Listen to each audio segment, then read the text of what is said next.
Hello everyone.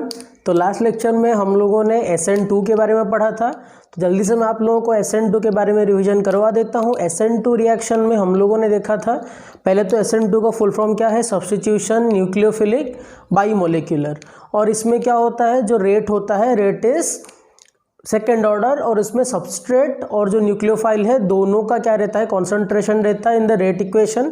और इसका mechanism कैसे होता है, the nucleophile attacks from the back side of the substrate, और एक ट्रांजिशन स्टेट क्रिएट होता है, और ट्रांजिशन स्टेट के बाद our desired product is form और लिविंग ग्रुप बाहर निकल के आता है। तो मैंने आप लोगों को ये बोला था, substrate plus nucleophile give rise to our product plus leaving group. तो ऐसा कुछ रिएक्शन था हम लोगों का, और मैंने आप लोगों को बताया हुआ था कि कैसे रिएक्शन प्रोसीड करता है और कैसे इसका मैकेनिज्म है। तो आज बच्चों हम लोग पढ़ेंगे इसके factors, what the factors are affecting the SN2 reaction. तो पहले तो SN2 रिएक्शन में दो इंपॉर्टेंट बातें हैं, जो कि है सबस्ट्रेट और न्यूक्लियोफाइल।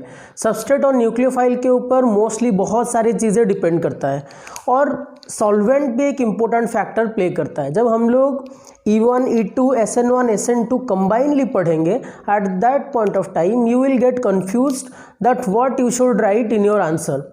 तो अभी के लिए ये कन्फ्यूजन आएगा नहीं। जब मैं SN2 ख़त्म करूँगा, SN1 ख़त्म करूँगा, and E1, E2 all will be finish, then after that you can easily do all the questions. ठीक है, तो पहले हम स्टार्ट करेंगे factors affecting nucleophilic substitution reaction. तो पहले बात तो ये है बच्चों, what I am saying you have to note it down. तो एक न्यूक्लियोफाइल के बारे में पहले बात करते हैं। मैं अगर बोलूँगा एक अच्छा न्यूक्लियोफाइल है, तो ऑब्वियसली एक strong nucleophile will react much faster और much actively than a bad nucleophile. तो मैं अगर बोलूँगा एक बहुत ही स्ट्रॉन्ग न्यूक्लियोफाइल है, मेरे पास मान लो एक स्ट्रॉन्ग न्यूक्लियोफाइल है और मेरे पास एक पुअर न्यूक्लियोफाइल है, तो obviously strong nucleophile and poor nucleophile अगर दोनों के पास सेम कंडीशन गिवन है, out of this two strong nucleophile will react much and more efficiently than poor nucleophile. So ये तो बहुत बेसिक बात है जो कि स्ट्रेंथ के ऊपर डिपेंड करता है। मैं अगर बोलूँगा मेरे पास दो आयन है, मेरे पास दो न्यूक्लियोफाइल है, जैसे कि एक हो गया CH3OH, ठीक है, CH3OH हो गया, और मेरे पास है CH3O- मिथॉक्साइड आयन, ठीक है, CH3OH एंड CH3O-। अब ये दोनों को अगर तुम लोग ध्यान से देखोगे, आउट ऑफ दीज टू ये दोनों सेम दिखने जैसा प्रोडक्ट है, ठीक है। ये अगर मैं इसका कॉन्जुगेट बेस बनाऊंगा तो क्या ये होगा, यही होगा ना कॉन्जुगेट बेस, ये होगा। अब देख लो ध्यान से, CH3OH और CH3O- में से CH3O- acts as a very good nucleophile. दोनों अगर सेम दिखने जैसा प्रोडक्ट होगा, तो जो नेगेटिव स्पेसिस न्यूक्लियोफाइल होगा that will react much more faster और much more efficiently than the neutral one। क्योंकि जो रिएक्शन काइनेटिक्स होगा उसमें ये नेगेटिव चार्ज क्या करेगा, जब इलेक्ट्रोफाइल को अटैक करेगा, इलेक्ट्रोफिलिक सेंटर को अटैक करेगा, तो जो ये ऑफ द रिएक्शन है वो उतना हाई नहीं होगा। सो इसीलिए क्या होता है, ये अच्छे न्यूक्लियोफाइल की तरह एक्ट कर सकते हैं। तो हम लोग ये लिख सकते हैं दैट अगर सेम दिखने वाला प्रोडक्ट हो, if there are same looking like nucleophiles, the species with negative charge will act much more faster and actively than this one. ठीक है, तो आई होप ये आप लोगों का क्लियर हो गया होगा। तो बच्चों एक बहुत इंपॉर्टेंट पॉइंट चल के ये आता है, क्या न्यूक्लियोफाइल और बेस दोनों सेम है। तो अगर मैं बोलूँगा, देखो अगर टेक्निकली नॉन टेक्निकली देखेंगे तो दोनों सेम जैसा ही है। मैं बोलूँगा एक अच्छा nucleophile, good nucleophile is a strong base, and that is true. सारे केसेस के लिए नहीं होता, लेकिन वाइस वर्सा भी है, strong bases are good nucleophiles, लेकिन वो भी हमेशा ट्रू नहीं है। कभी कभी क्या होता है, बेस बहुत स्ट्रांग होके भी अच्छा न्यूक्लियोफाइल नहीं बनता फॉर अ पर्टिकुलर रिएक्शन। वो एग्जांपल मैं आप लोगों को अभी दूंगा थोड़ी देर बाद। लेकिन ये बात मान के चलो कि न्यूक्लियोफाइल और बेस दोनों ही कोरिलेटेड है, लेकिन उसमें थोड़ा सा डिफरेंस है। एक्चुअली मैं बोलूँगा अगर डेफिनेशन करने का तरीका से, मैं अगर चेक करूँगा दो पॉइंट, एक है बेसिसिटी, ठीक है, और एक पॉइंट है मान लो न्यूक्लियोफिलिसिटी।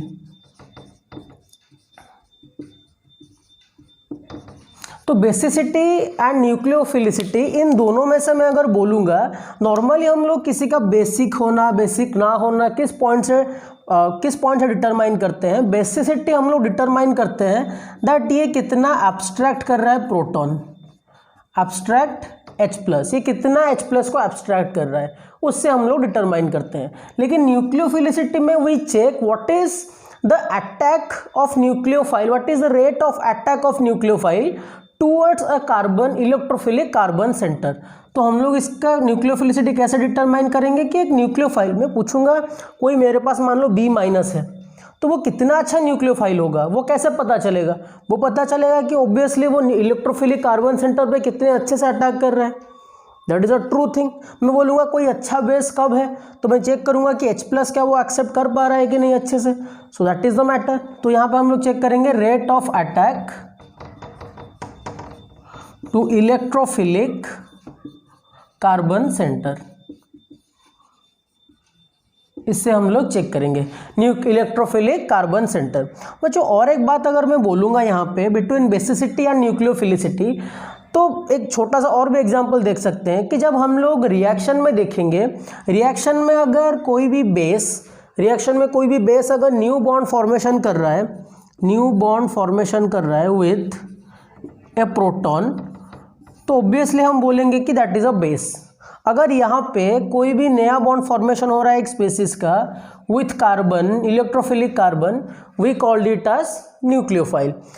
ऑलमोस्ट दोनों सेम ही है, लेकिन डेफिनेशन में थोड़ा सा चेंजेस है। जैसे कि मैं बोलूँगा यहाँ पे अगर बेसिसिटी के बारे में देखेंगे, मान लो मेरे पास यहाँ पे B- है और यहाँ मेरे पास यहाँ पे HA है, ठीक है। तो मैं B- अभी क्या करता हूँ, B- अटैक करता हूँ H को निकालेगा और A यहाँ से रिमूव होगा, सीधी सी बात है।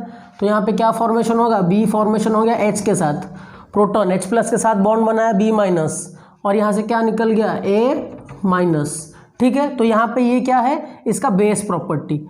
तो इसको हम लोग ऐसे भी कर सकते हैं, बेस प्रॉपर्टी, ये बेस के लिए है, बेसिसिटी चेक करेंगे हम लोग। अगर वही सेम B-, अब क्या करता है, हम लोग कार्बन सेंटर ले लेते हैं A, और अब यहाँ पे क्या करेगा, ऑब्वियसली अगर A इलेक्ट्रोनेगेटिव हुआ एज कंपेयर टू कार्बन, अगर ये डेल पॉजिटिव और ये डेल नेगेटिव आता है, तो जब B- अटैक करेगा to the electrophilic carbon centre, so what will form here, B-C और यहाँ पे S है और यहाँ पे A-।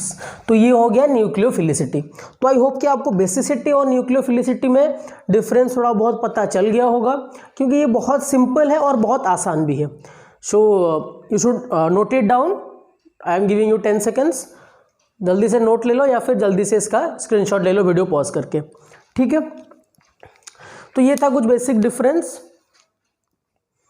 I hope note down कर लिया होगा आपने। ओके बच्चों, अभी हम लोग बात करेंगे trends in nucleophilicity. Trends normally हम लोग पीरियोडिक टेबल में यूज़ करते हैं। So what are the trends of nucleophilicity. अगर हम लोग ये देखेंगे तो नॉर्मली हम लोग बोलते हैं कि जो बेस है, बेस हमेशा अपना कॉन्जुगेट एसिड से अच्छा न्यूक्लियोफाइल है। Bases are good nucleophiles than its conjugate acid। तो चलो देख लेते हैं। मान लो मेरे पास H2 है, ठीक है, H2O है और मेरे पास OH- है। तो क्या OH- H2O से क्या होगा, अच्छा न्यूक्लियोफाइल होगा। OH- will be a very good nucleophile as compare to H2O। ठीक है, समझ में आ रहा है आपको? हाँ, आप बोलोगे सर H2O भी तो बेस है, तो फिर ये इसका कैसे हो गया? मान लो कि हम लोग इसको क्या कर रहे हैं, OH- और H2O को मान लो मैं एसिड ले रहा हूँ, तो इसका कॉन्जुगेट बेस क्या होगा, OH- होगा। H+ रिमूव कर लो उससे, ठीक है। तो OH- will be greater base, so will be greater nucleophile than H2O। तो ऐसा अगर मैं NH3 लूँगा और यहाँ पे NH2-, तो NH2- ऑब्वियसली NH3 से अच्छा न्यूक्लियोफाइल होगा। मान लो मैं अगर कोई भी रिएक्शन में NH3 को अटैक करवा रहा हूँ और जब न्यूक्लियोफाइल अटैक करता है, अगर NH2 माइनस अटैक करेगा ना, वो बहुत अच्छा न्यूक्लियोफाइल होगा। कहने की बात ये है, अभी कॉन्जुगेट एसिड कॉन्जुगेट बेस अगर आपने केमिकल आयनिक इक्विलिब्रियम पढ़ा होगा तभी आप लोगों का ये बात क्लियर होगा। अगर ये पॉइंट आप समझ में नहीं आ पा रहे आपको, तो जब आयनिक इक्विलिब्रियम क्लियर होगा आपको, ये पॉइंट आपको इजीली समझ में आ जाएगा कि मैं क्या बोलना चाह रहा हूँ। लेकिन अगर अभी तक आपने ये कवर नहीं किया, अगर सिंपली टर्म्स में देखेंगे आप लोग, H2 है और OH माइनस है, तो जब H2 अटैक करता है और OH माइनस आयन अटैक करता है, तो OH minus ion will be much more good nucleophile than H2O। वैसे NH3 अगर है, NH3 से अगर मान लो H प्लस चला गया तो क्या बचेगा, NH2 माइनस बचेगा। तो NH2 minus will be a very good nucleophile, मतलब ये बेस हो गया, ये बेस है, ये एसिड है। मान लो मैं NH3 को एसिड ले रहा हूँ, NH3 को एसिड ले रहा हूँ, तो एसिड क्या करता है, H प्लस डोनेट करता है। तो मान लो मैं NH3 है मेरे पास, ऐसे NH3 से मैं एक H प्लस निकाल दिया, तो मेरे पास क्या बचा, NH2 माइनस। तो NH2 माइनस अभी क्या हुआ, बेस हुआ, तो NH2 minus base will be a very good nucleophile. और अभी मैंने आप लोगों को बताया था कि दैट बेसेस जो हैं, bases good strong bases are also strong nucleophiles. हमेशा हर केस में सही नहीं होता, SN2 में कुछ फैक्टर्स ऐसे देखेंगे, लेकिन यही फैक्टर है, ठीक है। तो आई होप ये पॉइंट आपको समझ में आ गया होगा that bases are good nucleophiles and its conjugate acid. मेरे पास अगर H2 है और OH माइनस है, तो OH माइनस अच्छा न्यूक्लियोफाइल बनेगा as compare to NH2 minus. और एक प्रॉपर्टी अगर देखेंगे हम लोग, अगर हम लोग जाएंगे left to right in the periodic table, left to right in the periodic table, तो उसमें क्या होता है, left to right periodic table में जाने से इलेक्ट्रोनेगेटिविटी बढ़ता है, इलेक्ट्रोनेगेटिविटी ऑब्वियसली बढ़ेगा। अगर हम लोग लेफ्ट टू राइट जाएंगे इन द पीरियोडिक टेबल, तो क्या होगा, इसमें मैं लिख लेता हूँ पहले, तो नाइट्रोजन, ऑक्सीजन, फ्लोरीन, अगर ऐसा लिखता हूँ मैं, और यहाँ पे OH ले लेते हैं, OH, और यहाँ पे NH3 ले लेते हैं। अगर इन तीनों में कंपैरिजन करेंगे, ठीक है, तो इन तीनों में क्या होगा, या फिर NH2 माइनस भी ले सकते हो, कोई प्रॉब्लम नहीं है, NH2 माइनस ले लो, NH3 ले लो, OH ले लो, लेकिन NO और F के बारे में मैं बोल रहा हूँ। अगर ये केस होगा NO और F के बारे में, या फिर ऐसे भी ले लो, NH2 माइनस, चलो यही लेते हैं, OH माइनस और F माइनस, तीनों ही नेगेटिव स्पेसिस है। तो इन तीनों में अगर देखेंगे हम लोग, ये न्यूक्लियोफिलिसिटी क्या होगा, डिक्रीज होगा with the increasing of electronegativity. क्यों होगा बता रहा हूँ मैं आपको। न्यूक्लियोफिलिसिटी क्या होगा, nucleophilicity will decrease, sorry increase with the decrease in, nucleophilicity decrease हो रहा है, सही लिखा था मैंने, nucleophilicity decrease with the increase of electronegativity. होता क्या है बच्चों, देखो जब हम लोग ऐसे जा रहे हैं तो फ्लोरीन का इलेक्ट्रोनेगेटिविटी बढ़ रहा है, मतलब फ्लोरीन का attraction towards a non bonding electron will be a much stronger. तो अगर वो थोड़ा सा स्ट्रॉन्गर है उसको, तो मतलब जब हम लोग कोई नया बॉन्ड फॉर्मेशन करवाएंगे तो उसके लिए उसका टेंडेंसी उतना रहेगा नहीं, उसको बहुत ज़्यादा एनर्जी प्रोवाइड करना पड़ेगा। तो अगर न्यूक्लियोफिलिसिटी देखेंगे तो जैसे इलेक्ट्रोनेगेटिविटी बढ़ रहा है, इट्स अट्रैक्शन और bonding towards the non bonding electron जो कि पार्टिसिपेट करेगा न्यू बॉन्ड फॉर्मेशन करने में, तो वो क्या होगा, उतना स्ट्रॉन्ग नहीं आएगा। तो जैसे ही न्यूक्लियोफिलिसिटी क्या होगा, इलेक्ट्रोनेगेटिविटी बढ़ेगा, तो क्या होगा, न्यूक्लियोफिलिसिटी कम होगा। अच्छा, डाउन द ग्रुप अगर देखेंगे हम लोग, मैं अगर I माइनस बोलूँगा, Br minus, Cl minus, F minus, तो इन सब में अगर मैं चेक करूँगा तो क्या होता है, देखो पहले तो फ्लोरीन छोटा साइज़ का है, फिर फ्लोरीन, क्लोरीन, ब्रोमीन, आयोडीन, धीरे धीरे क्या हो रहा है, बड़ा साइज हो रहा है। तो अगर आयोडीन मैं अगर ऐसे देखूँगा, चलो मेरे पास iodine minus, fluorine, chlorine, bromine, यहाँ पे माइनस, यहाँ पे माइनस, यहाँ पे minus, fluorine, iodine, bromine, chlorine, fluorine, 4 group है, 4 एलिमेंट है मेरे पास, 4 आयन्स है। अगर 4 आयन्स है मेरे पास, ऑब्वियसली इसका साइज धीरे धीरे क्या हो रहा है, इस तरफ से आऊँगा मैं, तो अगर राइट ऐसे आऊँगा मैं, साइज कैसे होगा, बड़ा हो रहा है। तो अगर साइज बड़ा हो रहा है तो जो अट्रैक्शन है वो धीरे धीरे कम हुआ होगा। तो मतलब जो न्यूक्लियोफिलिसिटी या फिर नया बॉन्ड फॉर्मेशन करने के लिए टेंडेंसी क्या होगा, थोड़ा सा हायर होगा एज कंपेयर टू फ्लोरीन। लेकिन यहाँ पे और भी क्या फैक्टर्स आते हैं, इसका इलेक्ट्रोनेगेटिविटी बहुत ज़्यादा है तो और ज़ोर से खींच कर, एक तो साइज छोटा है और एक से क्या है, अच्छा इलेक्ट्रोनेगेटिविटी है उसका, तो इसीलिए क्या होगा, न्यूक्लियोफिलिसिटी क्या होगा, ऐसे जब जाएंगे हम लोग डाउन द ग्रुप इंक्रीज होता है, तो ये ऐसा होगा। ठीक है, I hope this is very clear to you. ये कुछ पॉइंट्स आप लोग याद रखो। और बच्चों एक पॉइंट हमेशा याद रखना, ये जो फ्लोराइड आयंस होता है ना एफ माइनस एक बहुत ही गंदा न्यूक्लियोफाइल और वेरी पुअर लिविंग ग्रुप होता है।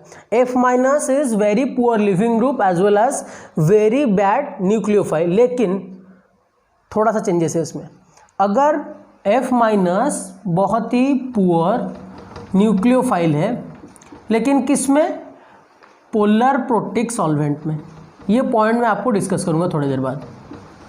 पोलर प्रोटिक, ये पॉइंट को नोटिस करके रखना, जो मैं बोल रहा हूँ उसको लिख के रखो। पोलर प्रोटिक सॉल्वेंट में F minus is a very weak very poor nucleophile और weak nucleophile, F minus fluoride ion. ठीक है, इसको अच्छे से याद रखना, पॉइंट को याद रखो। इस पॉइंट को मैं अभी थोड़ी देर में जो पोलर प्रोटिक पोलर अप्रोटिक के बारे में बोलूँगा, I will discuss at that time. तो आई होप ये आपको समझ में आ गया होगा। तो इसके बाद मैं आपको एक चार्ट दिखाऊंगा, टेबल दिखाऊंगा, अच्छे न्यूक्लियोफाइल्स, स्ट्रॉन्ग, वीक और बैड न्यूक्लियोफाइल्स का एक टेबल आएगा थोड़ी देर बाद। सो आई होप कि you should take a screenshot और you should note it down कि कौन से अच्छे न्यूक्लियोफाइल्स होते हैं, कौन से मॉडरेट होते हैं और कौन से बैड न्यूक्लियोफाइल्स होते हैं। तो अभी बच्चों हम लोग देखेंगे स्टेरिक इफेक्ट्स ऑफ न्यूक्लियोफाइल। तो न्यूक्लियोफाइल का स्टेरिक इफेक्ट क्या रहता है? अगर मान लो मेरे पास दो टाइप के दो न्यूक्लियोफाइल्स हैं अभी, for example CH3 C, CH3O और यहाँ पे माइनस, तो लोन पेयर ऐसे। ठीक है, CH3 CH एक हो गया यहाँ पे ऐसे। ये क्या है? Tertiary butoxide ion. ये सेम टाइप का प्रोडक्ट है, ये 3 डिग्री है अभी यहाँ पे कार्बन जो है। अभी मैं क्या करता हूँ, ऐसे कर देता हूँ CH3 CH2O माइनस। अब इन दोनों में चेक करो, this is a very stronger base as compare to this one. इसका क्या होगा? बेसिसिटी बहुत अच्छा होगा, क्योंकि यहाँ पे नेगेटिव चार्ज है और यहाँ पे प्लस मतलब प्लस ग्रुप्स है, इलेक्ट्रॉन डोनेटिंग ग्रुप्स अटैच है तीनों तरफ से, तो ये बहुत अच्छा बेस होगा। लेकिन यहाँ पे जो बेस है as compare to this one, it is a weaker base, this is a stronger base, this is a weaker base. Note down करते चलो बच्चों, ये स्ट्रॉन्गर बेस है, ये क्या है? वीकर बेस है। लेकिन अगर मैं न्यूक्लियोफिलिसिटी देखूंगा फॉर SN2 रिएक्शन, आपको पता है कि SN2 रिएक्शन में क्या होता है? In SN2 reaction the back side attack is there. तो अगर हम लोग ये बड़े मॉलिक्यूल को पीछे से अटैक करवाएंगे, जो सिस्टम है हमारे पास, उस सिस्टम में अगर हम लोग पीछे से अटैक करवाएंगे ऐसे,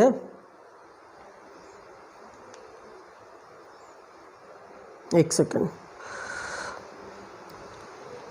ये सिस्टम है हमारे पास, ये मान लो ये जो स्पेस, मान लो इस साइड पे न्यूक्लियोफाइल है, इस साइड पे क्या है? न्यूक्लियोफाइल, सॉरी लिविंग ग्रुप है, लिविंग ग्रुप पार्ट अटैच है इसके साथ। अगर ये बहुत बड़ा मॉलिक्यूल होगा तो ये पीछे से अटैक कर ही नहीं पाएगा, क्योंकि ये तो ऐसा ही होगा। ठीक है, बहुत बड़ा मॉलिक्यूल इसके अंदर घुस नहीं पाएगा। तो इसीलिए क्या होगा? फॉर SN2 टर्शियरी ब्यूटोक्साइड का न्यूक्लियोफिलिसिटी इससे क्या होगा? कम होगा। इससे क्या होगा? कम होगा, due to the factor of steric hindrance. ये आपने GOC में पढ़ा होगा क्लास 11th में। ये क्या होगा? Steric hindrance. स्टेरिक हिंड्रेंस का यानी कि बल्कीनेस होने के वजह से ये स्ट्रॉन्गर बेस है as compare to this one. ये लिख के रखो बच्चों, this is stronger base as compare to this one, but क्योंकि इसका बल्कीनेस ज़्यादा है, ड्यू टू दैट फैक्टर ये क्या होता है? अच्छा न्यूक्लियोफाइल होता है, nucleophile as compare to this one. लेकिन ये स्ट्रॉन्गर बेस है और क्या है? ये वीकर बेस है। तो आई होप ये आपको समझ में आया होगा ये पॉइंट। ठीक है, तो अभी हम लोग बात करते हैं सॉल्वेंट के बारे में कि सॉल्वेंट का क्या इफेक्ट, और जो स्टेरिक इफेक्ट होगा सबस्ट्रेट का मैं बताऊंगा थोड़ी देर बाद। ठीक है, तो अभी हम लोग बात करते हैं सॉल्वेंट्स के बारे में। तो बच्चों मैंने जब आप लोगों को E1 रिएक्शन का रिवीजन करवाया था, E1 रिएक्शन के रिवीजन में मैंने आप लोगों को सॉल्वेंट्स के बारे में बताया हुआ था। तो अभी देखते हैं सॉल्वेंट हम लोग नॉर्मली अभी 2 टाइप के डिस्कस कर रहे हैं, जो दोज बोथ आर, एक तो है polar protic,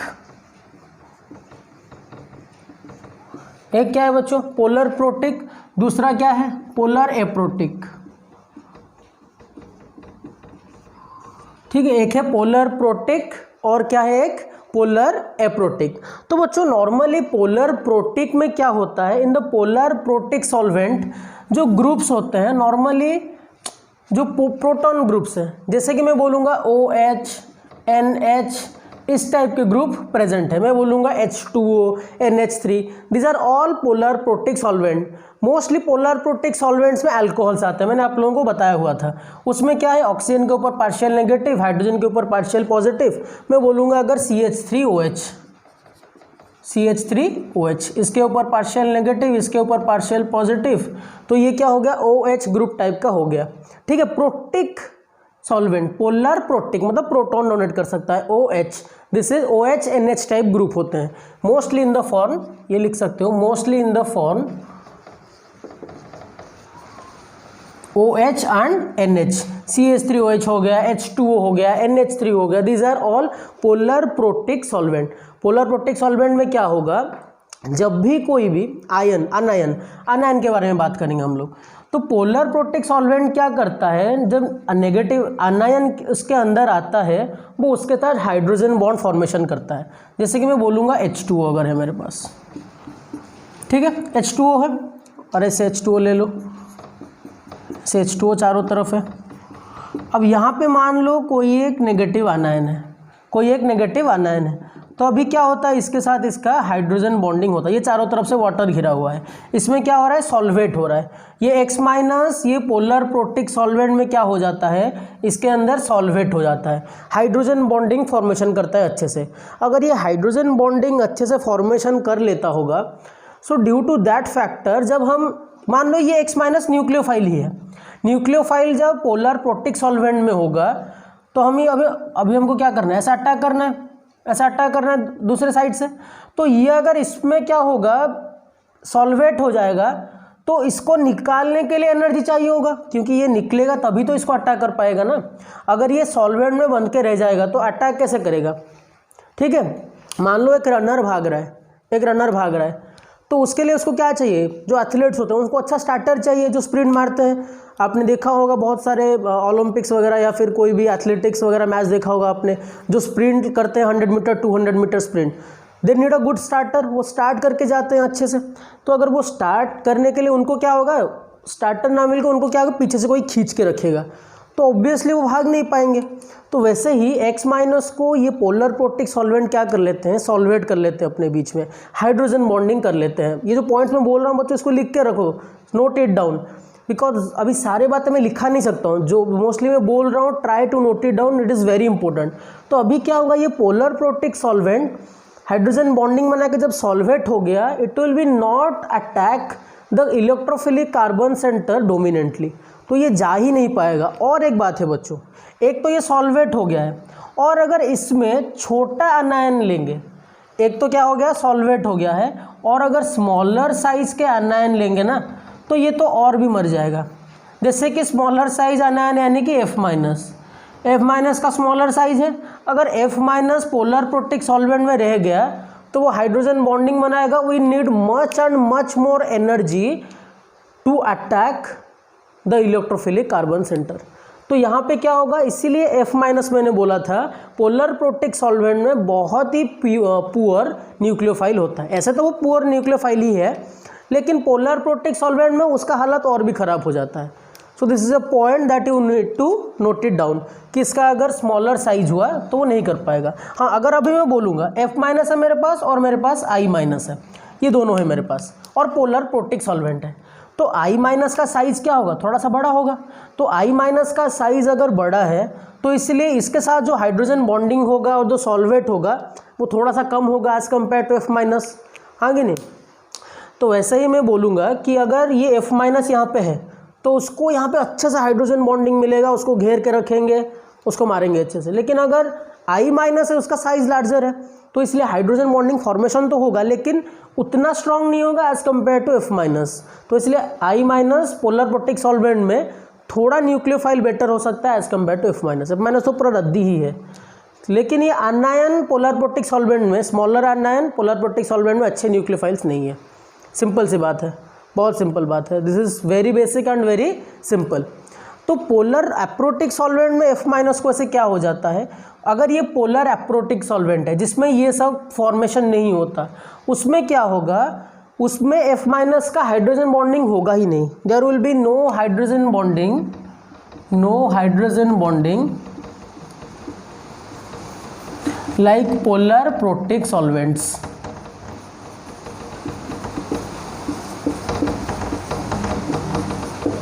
So it will be good for attacking the electrophilic carbon center.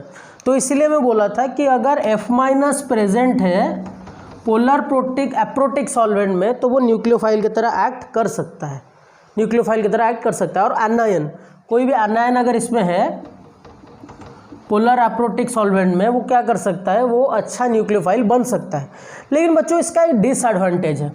Disadvantage ये है कि जो मैक्सिमम आयोनिक पोलर ये सब रिएजेंट्स होते हैं, मैं बोल सकता हूँ आयोनिक पोलर ये सब रिएजेंट्स जो होते हैं, this reagents are not good in this polar aprotic solvent. इसमें वो क्या होता है, सॉल्वेंट होता ही नहीं है या फिर कोई इनसॉल्युबल टाइप होते हैं, तो ये बहुत प्रॉब्लम करता है in the polar aprotic solvent. तो पोलर एप्रोटिक सॉल्वेंट के कुछ एग्जांपल्स देख लेते हैं, क्योंकि पोलर प्रोटिक के बारे में मैंने आप लोगों को डिटेल्स में बताया था U1 E2 में। मोस्टली OH NH टाइप के बॉन्ड फॉर्मेशन होते हैं। सो आई होप कि आपको समझ में आ रहा होगा। और polar aprotic polar protic solvent these are clear, ठीक है। नॉर्मली इसको बच्चों हम लोग क्या बोलते हैं, एसिडिक प्रोटॉन बोलते हैं। पोलर प्रोटिक सॉल्वेंट में एसिडिक प्रोटॉन बोलते हैं। एसिडिक प्रोटॉन के बारे में आप लोगों ने क्लास 10th में पढ़ा होगा। एसिडिक प्रोटॉन जो OH NH ये अगर नेगेटिव है और ये पॉजिटिव है, ये यहाँ से रिमूव हो सकता है, this is known as acidic proton. तो जो पोलर एप्रोटिक सॉल्वेंट के कुछ एग्जांपल्स देख लेते हैं। CH3CN एसीटोनाइट्राइल, क्या है बच्चों इसका नाम, एसीटोनाइट्राइल। कुछ बातें आपको याद रखना होगा। और एसीटोन, आप लोग याद करो NaI, हम लोग रिएक्शन यूज़ किए थे फॉर अल्कोहल, NaI और in the presence halogen exchange reaction में NaI और ड्राई एसीटोन हम लोगों ने यूज़ करके हैलोजन एक्सचेंज किया था। वो कौन सा रिएक्शन था, प्लीज़ मुझे कमेंट सेक्शन में वीडियो देखते टाइम पे बताओ। डोंट यूज़ गूगल और don't use your notebook. Dry acetone और NaI को यूज़ करके हम लोगों ने हैलोजन एक्सचेंज किया था। वो कौन सा रिएक्शन है मुझे कमेंट सेक्शन में बताओ। चलो मैं ऑप्शन देता हूँ, क्या वो फ्रिंकलसेंस रिएक्शन है, क्या वो स्वार्ट्स रिएक्शन है, प्लीज़ मुझे कमेंट सेक्शन में बताओ। देखते हैं आप लोगों का कितना याद है। एसीटोन का स्ट्रक्चर क्या होगा बच्चों, CH3 C double bond O और CH3 ऐसे। और एक इम्पोर्टेंट है जो कि आगे भी आप लोग पढ़ोगे, DMF। शॉर्टकट से याद रखो, जैसे NBS का मैंने आप लोगों को बोला था N ब्रोमोसक्सिनामाइड, ऐसा ही याद करना आप लोगों को DMF। DMF क्या है, di methyl formamide. Di methyl formamide ये कैसे होता है, CO यहाँ पे H यहाँ पे N और यहाँ पे डाई मिथाइल यानी कि CH3 और यहाँ पे CH3, this is di methyl formamide. CONH2 के फॉर्म में कुछ है, डाई मिथाइल फॉर्मामाइड, ठीक है। और एक बच्चों बहुत ही इंपॉर्टेंट और बहुत ही कॉन्सेप्ट है, प्यारा कॉन्सेप्ट है, जो कि शायद आप लोगों का, देखो अभी जो ये कॉन्सेप्ट मैं बोल रहा हूँ ना, SN2 रिएक्शंस का फैक्टर्स प्रॉपर्टीज़, इसमें NCERT या फिर बोर्ड लेवल पे कुछ कुछ पॉइंट्स हैं, लेकिन अगर आप डेप्थ कॉन्सेप्ट में जाओगे for neat and J advance तो कुछ कुछ एक्स्ट्रा आपको गेन करना ही करना है। तो एक फॉर्म है 8 क्राउन 6 इसका नाम है। ये 8 क्राउन 6 क्या है, 8 crown 6 is also a polar aprotic solvent. तो इसका स्ट्रक्चर कैसा है बच्चों, बहुत ही प्यारा स्ट्रक्चर है, मैं दिखाता हूँ आपको करके।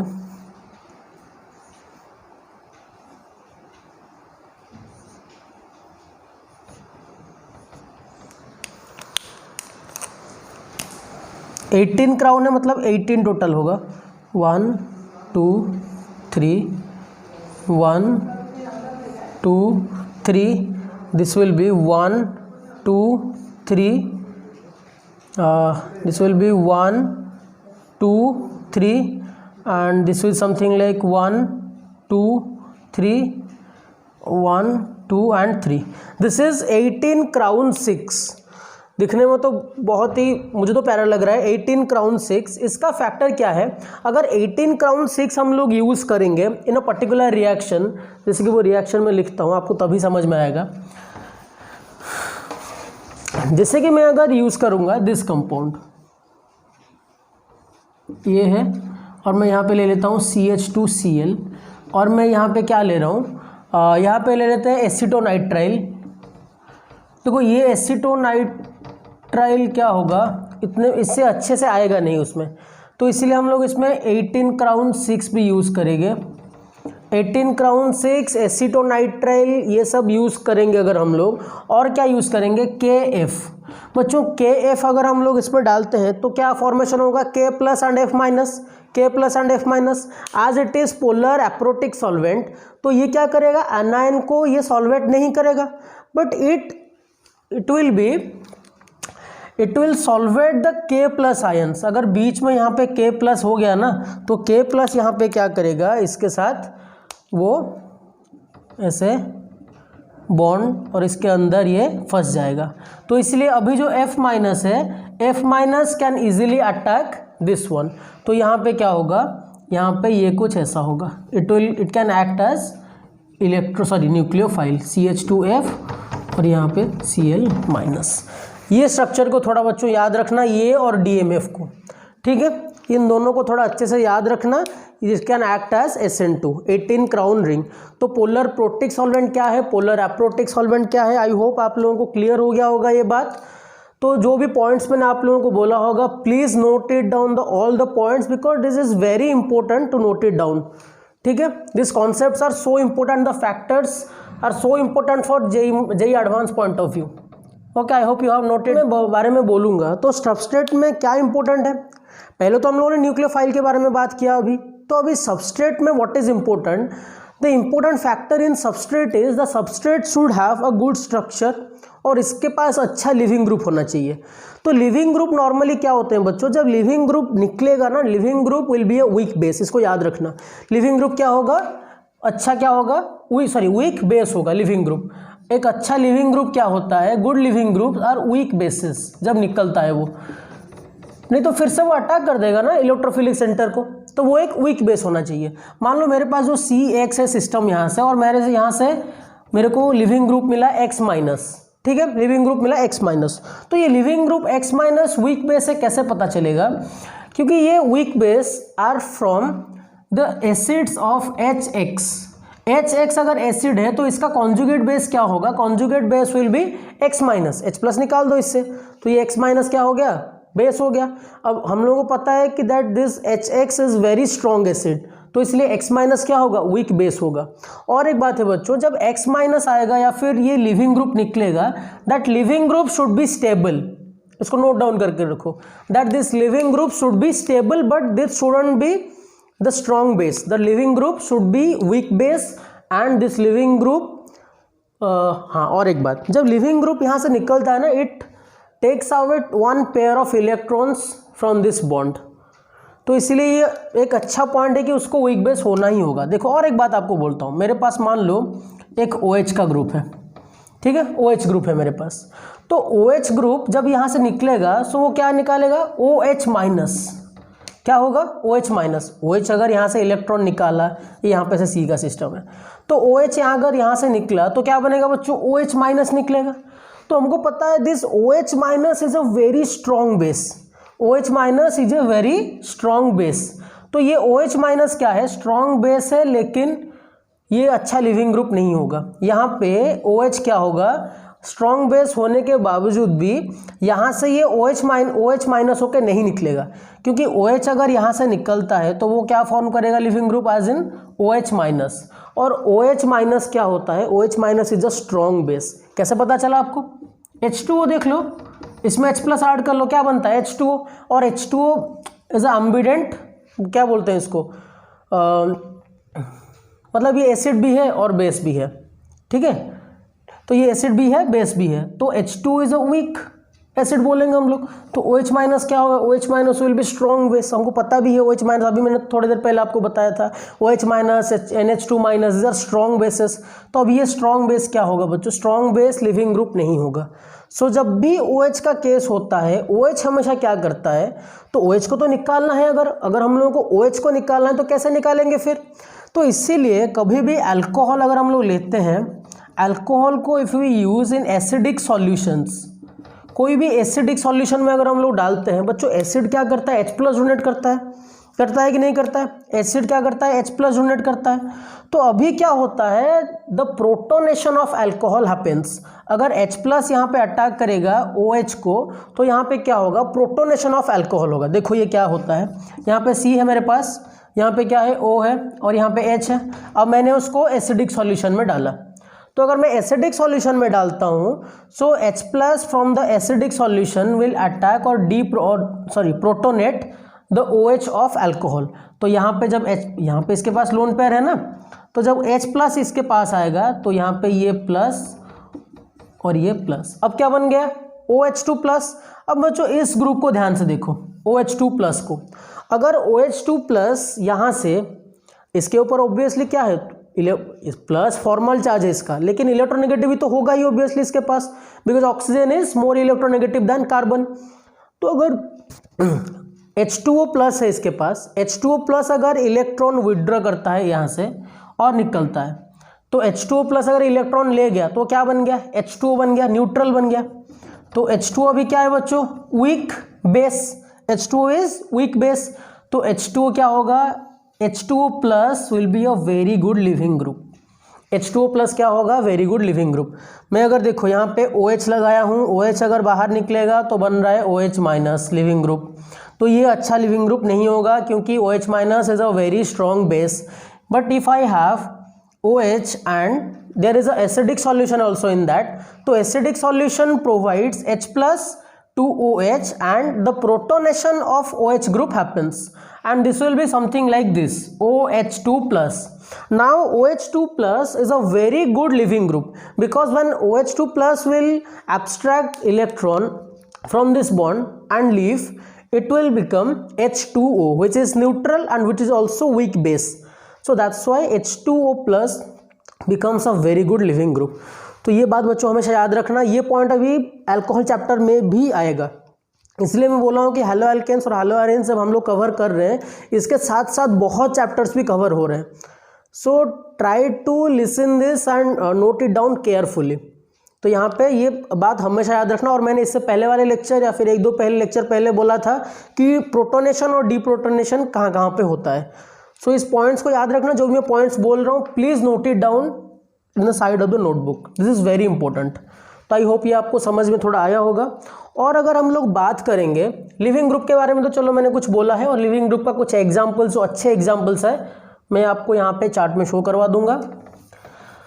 तो बच्चों अगर हम लोग, जैसे हम लोगों ने बोला था स्टेरिक इफेक्ट क्या है, तो अगर स्टेरिक इफेक्ट हम लोग चेक करेंगे for the substrate, it will B, obviously बता दो, तो अगर सबस्ट्रेट में स्टेरिक इफेक्ट ज़्यादा बढ़ गया तो ऑब्वियसली अटैक भी उतना ख़राब होगा। तो स्टेरिक इफेक्ट के लिए हम लोगों को क्या होगा, तो मेरे पास अगर ऐसा है, देखो बच्चों और एक बात, why we are taking alkyl halide as substrate, because in alkyl halide there are halogen atoms. तो हैलोजन एटम्स अगर कार्बन के साथ जुड़ा हुआ है, तो हैलोजन एटम तो इलेक्ट्रोनेगेटिव है ना, it will withdraw the electron in the most, हाँ लिविंग ग्रुप के बारे में ये एक बात है कि वो इलेक्ट्रॉन विड्रॉइंग होना चाहिए, तो इसलिए halogens are good electron withdrawing groups.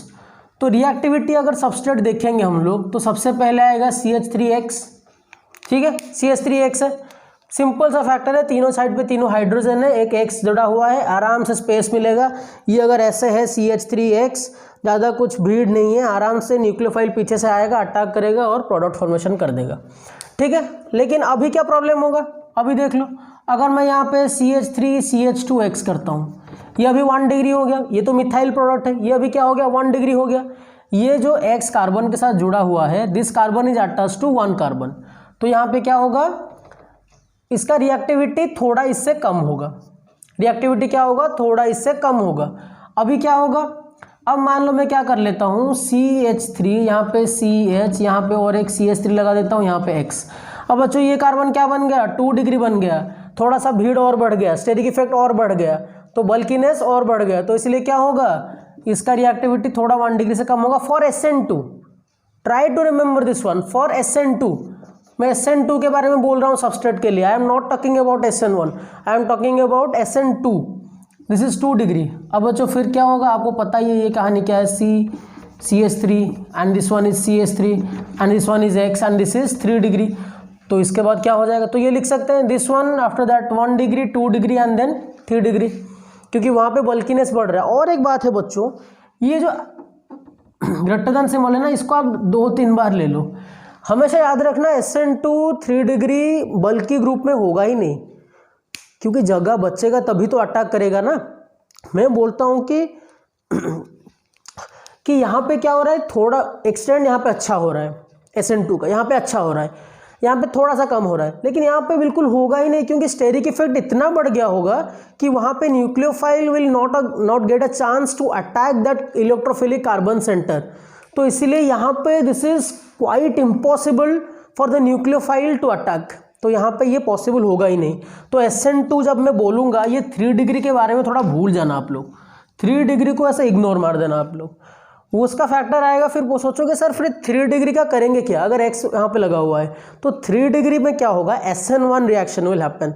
सो ये आगे के लेक्चर्स में आ रहा है SN1, so stay tune for that. तो अभी के लिए SN2 का रिएक्टिविटी ऑर्डर क्या है।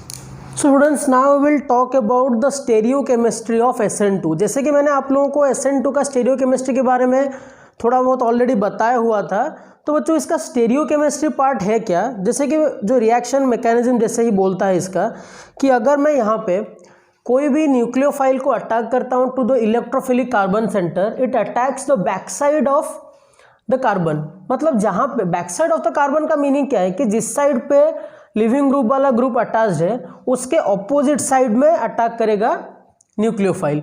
तो ऐसे मान लो यहाँ पे बीच में कार्बन है, इन दोनों मार्कर्स के बीच में यहाँ पे कार्बन है, ठीक है, और यहाँ पे ये बॉन्डेड ऐसे है, फिर यहाँ पे नीचे एक, फिर यहाँ पे नीचे एक। तो यहाँ पे ये अगर लिविंग ग्रुप है तो इस साइड पे आके अटैच होगा कौन सा ग्रुप, न्यूक्लियोफाइल। तो ये बॉन्ड धीरे धीरे फॉर्मेशन हो रहा होगा और ये बॉन्ड धीरे धीरे वीक हो रहा होगा, ठीक है। तो इसीलिए मैंने इसको बोला था कंसर्टेड रिएक्शन। आप लोगों को आई होप कि ये बात याद होगा। तो चलो थोड़ा सा इसका देख लेते हैं स्टीरियोकेमिस्ट्री क्या है। तो अगर मैं यहाँ पे बोलूँगा C ग्रुप है और यहाँ पे ऐसे कोई हाइड्रोजन ही लगा लेते हैं, एक हाइड्रोजन इधर, एक हाइड्रोजन इधर, यहाँ पे एक हाइड्रोजन, और यहाँ पे क्या कर लेते हैं, यहाँ पे X- लगा देते हैं, ठीक है। I hope this is clear to you. अब ये बैक साइड से अटैक करेगा, जब अटैक करेगा ट्रांजिशन स्टेट थोड़ा क्या बनेगा, C, ये H थोड़ा सा सीधा होगा। ये बात हमेशा याद रखना, एक पॉइंट नोट डाउन करके रखो, when the back side attack of nucleophile happens it changes the tetrahedron of carbon inside out. क्या होता है, बैक साइड अटैक जब होता है, when the backside attack of nucleophile happens, it changes tetrahedron of carbon inside out। जैसे कि कल आप लोगों को बताया हुआ था मैं कि अगर एक अम्ब्रेला जिस तरफ से खुला है उसके तरफ से अगर हम लोग विंड से स्ट्रक करेंगे तो अम्ब्रेला क्या होगा, ऐसा पलट जाएगा, इनसाइड आउट हो जाएगा। ऐसा अम्ब्रेला यहाँ पे पकड़ा हुआ हूँ मैं और यहाँ पे हवा चलाया मैंने, तो ये क्या होगा, ऐसा पलट जाएगा। तो वैसे ही अगर यहाँ पे ऐसे ये ग्रुप ऐसे है, ये ऐसे है ग्रुप, ठीक है, देख पा रहे हो आप लोग ये ग्रुप। तो अगर मैं यहाँ से जब अटैक करता हूँ, कोई पीछे से अटैक करता है, यहाँ से मान लो अटैक हुआ न्यूक्लियोफाइल का, तो ये क्या होगा, इनसाइड आउट हो जाएगा। ये अगर ऐसे है ना तो ये ऐसे हो जाएगा, इनसाइड आउट। ये ऐसे था, अब ये ऐसे हो जाएगा, पूरा ऐसे पलट जाएगा, इनसाइड आउट। तो अभी क्या होगा, थोड़ा सा देख लेते हैं ट्रांजिशन स्टेट में what will happen in the transition state. So in the transition state थोड़ा सा ये H थोड़ा सीधा हो जाएगा and this X bond will be weaker. ये X बॉन्ड धीरे धीरे टूट रहा होगा, यहाँ पे धीरे धीरे OH क्या होगा, फॉर्मेशन हो रहा होगा। यहाँ पे ये H थोड़ा सा इस तरफ आया होगा और यहाँ पे ये H भी थोड़ा सीधा हो रहा होगा। ये बच्चों कौन सा स्टेट है, this state is transition state, this state is transition state. और एक बात बच्चों याद रखना, ट्रांजिशन स्टेट में, ट्रांजिशन स्टेट हो, काइनेटिक्स हो, ये जितना हाई होगा रेट उतना ही कम होगा। एक्टिवेशन एनर्जी अगर ज़्यादा लग गया तो ऑब्वियसली रेट तो ऑब्वियसली कम ही होगा, उतना अच्छा रेट ऑफ रिएक्शन होगा ही नहीं। तो एक्टिवेशन एनर्जी इतना कम होगा तो अच्छा न्यूक्लियोफाइल क्या करता है, अच्छा न्यूक्लियोफाइल, अच्छा लिविंग ग्रुप एक्टिवेशन एनर्जी को कम कर देता है। इसके वजह से क्या होगा कि अच्छा प्रोडक्ट फॉर्मेशन होगा जिसका रेट बहुत अच्छा होगा। तो ये ट्रांजिशन स्टेट के बाद what will happen next, what will happen, thus this OH will be formed and this X will be removed as X minus. तो यहाँ पे ये C अभी क्या होगा, ऐसे चेंज होगा, इनसाइड आउट हुआ ना, ये ट्रांजिशन स्टेट है। आप बोलोगे सर यहाँ पे चेंज क्यों नहीं किया, क्योंकि ये ट्रांजिशन स्टेट है। फाइनल स्टेट में क्या होगा, H यहाँ पे इस तरह से था, ये H चेंज हो गया ऐसे, ये H यहाँ पे जो सामने की तरफ था ये थोड़ा ऐसे होगा, और ये जो पीछे की तरफ जा रहा था ना ये ऐसे चेंज हो जाएगा। एंड दिस विल बिकम, यहाँ पे OH बॉन्ड फॉर्मेशन हो रहा होगा, OH को ऐसे लिखते हैं O and this is H, और यहाँ पे लिविंग ग्रुप X माइनस। ठीक है, so this is the stereochemistry. In the animation you can see there is a substrate and when a nucleophile is attacking now, slowly the tetrahedron is going inside out and slowly the living group has left. This is the SN2 reaction. कौन सा आगे कौन सा पीछे, और ये जो inversion है, इनसाइड आउट है, इसको बोलते हैं inversion of configuration. Configuration inverse होगा, एग्जाम्पल लेके बताऊंगा अभी मैं, इन्वर्शन ऑफ कॉन्फिगरेशन। तो ये इन्वर्शन ऑफ कॉन्फिगरेशन किन्होंने डिटरमाइन किया था, फिर किन्होंने इसको ऑब्जर्व किया था, Paul Walden in 1896 observe this thing. So उनके ही नाम से, ऑन हिज ऑनर, ये इन्वर्शन का नाम रखा गया Walden inversion. The name this inversion is Walden inversion. ठीक है, this name is Walden inversion. तो कैसे इन्वर्शन ऑफ कॉन्फिगरेशन हो रहा है, एक एग्जांपल लेके चेक कर लेते हैं, so you will be very clear. ठीक है, I hope you have noted down Walden inversion क्या है, इन्वर्शन ऑफ कॉन्फिगरेशन क्या हो रहा है, आपने नोट डाउन कर लिया। ठीक है, तो इसका एक एग्जाम्पल लेके चेक करते हैं। तो मैंने आप लोगों को क्या बोला, मैंने बोला कि आपके पास क्या होगा, इन्वर्शन ऑफ कॉन्फिगरेशन होगा। तो मैं यहाँ पे एक स्ट्रक्चर ले रहा हूँ, मान लो एस ब्रोमोपेंटेन।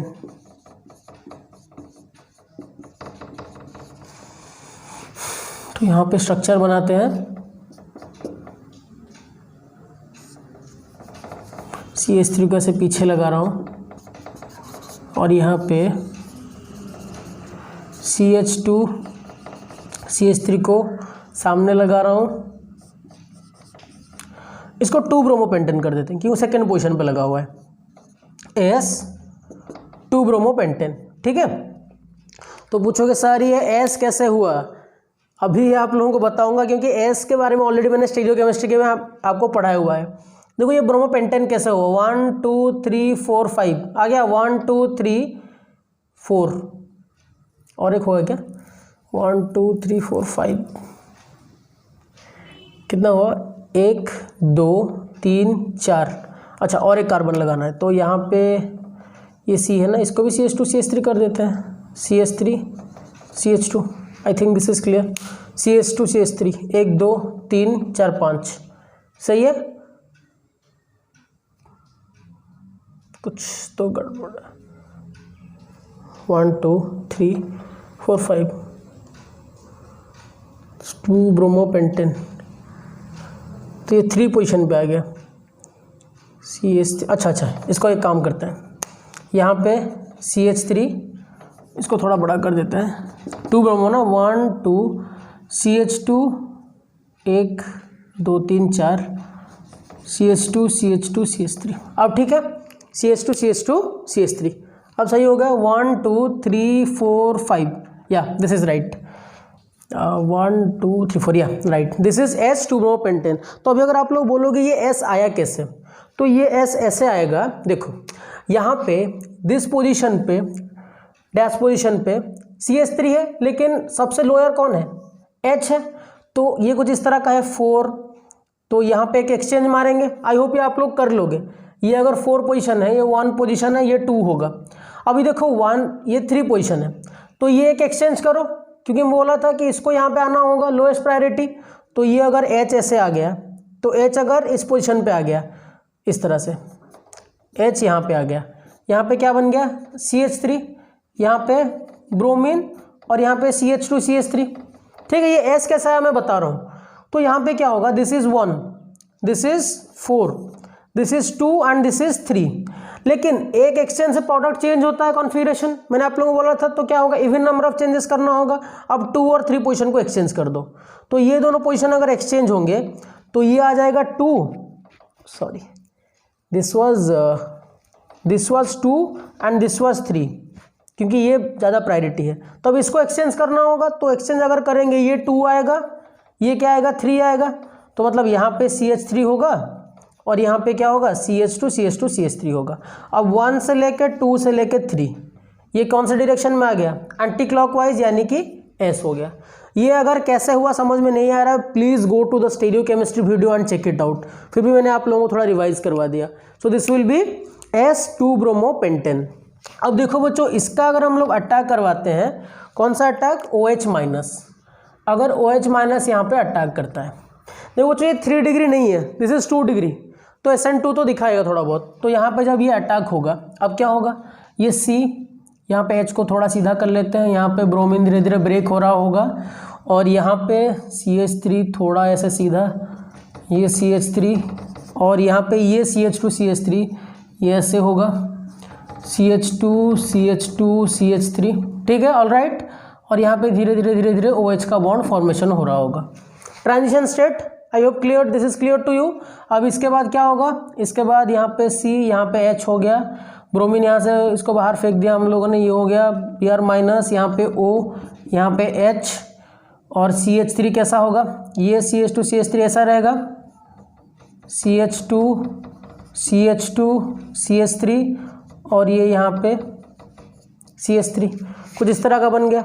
तो बच्चों इसका कॉन्फ़िगरेशन क्या है, बताओ, सोच के बताओ। देखो इसका कॉन्फ़िगरेशन बता रहा हूँ। C यहाँ पे ऐसे है, देखो यहाँ पे इस साइड पे देखो, ये कार्बन है, यहाँ पे इसको मैं 1 दे रहा हूँ क्योंकि ऑक्सीजन सबसे हाईएस्ट प्रायोरिटी है, फर्स्ट वन दिस वन। फिर उसके बाद ये ग्रुप होगा, तो यहाँ पे क्या है 2 है। अच्छा ये जो ग्रुप है अभी ये 3 है और ये 4 है, लेकिन मैं क्या बोला था, डैश पे हमेशा क्या होना चाहिए, लोएस्ट प्रायोरिटी ग्रुप। तो इसको एक्सचेंज मारो, तो एक्सचेंज मारने के बाद क्या होगा, यहाँ पे आ गया 4, यहाँ पे आ गया 3, मतलब ये हाइड्रोजन को यहाँ पे लाओ, ये CH3 को ऐसे लाओ। कॉन्फ़िगरेशन चेक करने के लिए, ओरिजिनल प्रोडक्ट का कॉन्फ़िगरेशन चेंज मत कर देना, कॉन्फ़िगरेशन चेक करने के लिए। यहाँ पे आ गया 4, यहाँ पे आ गया 3, ठीक है। अब देखो क्या करना है, एक एक्सचेंज से प्रोडक्ट का कॉन्फ़िगरेशन चेंज होता है, इसलिए we will do even number of exchanges. तो 2 और 3 को चेंज करो, या फिर 3 और 1 को चेंज करो, 1 और 2 को चेंज करो, लेकिन इसके साथ छेड़खानी मत करना। 4 जहाँ पे है वहाँ पे रहने देना, क्योंकि वो डैश पे आ गया अभी। तो मान लो 2 और 3 को एक्सचेंज करते हैं, ठीक है। 2 और 3 को करो, 2 और 1 को करो, कैसे भी करो सेम आएगा। तो अभी मैं क्या करता हूँ, यहाँ पे 2 था, यहाँ पे 3 था, यहाँ पे 2 हो जाएगा, यहाँ पे 3 हो जाएगा। सो कैसे जाएंगे, 1 से लेकर 2 से लेकर 3, ये बच्चों क्लॉकवाइज आ रहा है, यानी कि ये क्या आ गया, R आ गया। ये क्या ग्रुप आ गया, R ग्रुप आ गया।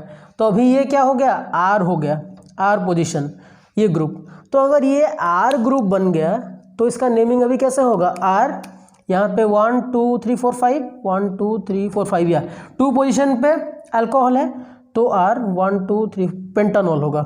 तो R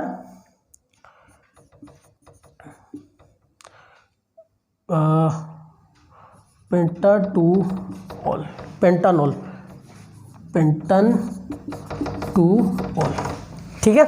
R ग्रुप बन गया, पहले क्या था S ग्रुप, अभी क्या बन गया R ग्रुप। तो इन्वर्सन ऑफ कॉन्फ़िगरेशन हो रहा है कि नहीं, तो ये पहले S ग्रुप था, ये क्या हो गया R ग्रुप बन गया। बच्चों SN2 reaction is stereo specific reaction. What is stereo specific, example of stereo specific reaction, stereo specific reaction. और मैंने आप लोगों को स्टेरियो केमिस्ट्री में ऑलरेडी स्टेरियो स्पेसिफिक रिएक्शन के बारे में बोला है, और इसके आगे वाले लेक्चर्स में जब भी आएगा हम लोग स्टेरियो स्पेसिफिक, स्टेरियो सिलेक्टिक के बारे में और भी एग्जाम्पल देके पढ़ेंगे। स्टेरियो स्पेसिफिक रिएक्शन में होता क्या है, different type of stereo isomers forms the product of different stereo isomers, that is stereo specific reaction. तो आई होप बच्चों आप लोगों को SN2 समझ में आ गया होगा। This was all about SN2। मैंने फैक्टर्स बताया आप लोगों को, सबस्ट्रेट का फैक्टर क्या होता है, लिविंग ग्रुप का फैक्टर क्या होता है, and I have talked about the order of substrate, जैसे कि अगर बल्की ग्रुप होगा तो वहाँ पे SN2 शो नहीं करेगा। अच्छा न्यूक्लियोफाइल किस में अच्छा अटैक करेगा, polar protic polar aprotic solvent का क्या फैक्टर रहता है, तो इसका एग्जाम्पल्स हम लोग बहुत जल्दी सॉल्व करेंगे। तो तब तक जो भी मैंने पॉइंट्स बोला है, आज के पॉइंट्स में बहुत सारे पॉइंट्स जो मैंने यहाँ पे नहीं लिखा लेकिन I have told it orally, तो उसको आप लोग नोट डाउन करो because that is very important. तो तब तक नेक्स्ट क्लास के लिए SN2 अभी खत्म हुआ, जल्दी हम इसका क्वेश्चन करेंगे। So have a very nice day and thank you everyone.